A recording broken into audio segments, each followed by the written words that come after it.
शारदे माँ शारदे के आरती गावे आरती कीजे माँ शारदे माँ शारदे के आरती गावे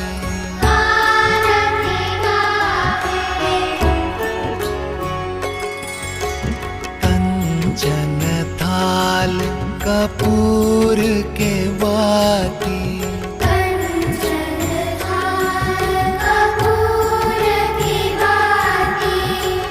कंचन थाल कपूर के बाती की जय माँ स्वीकार है माँ आरती गावे।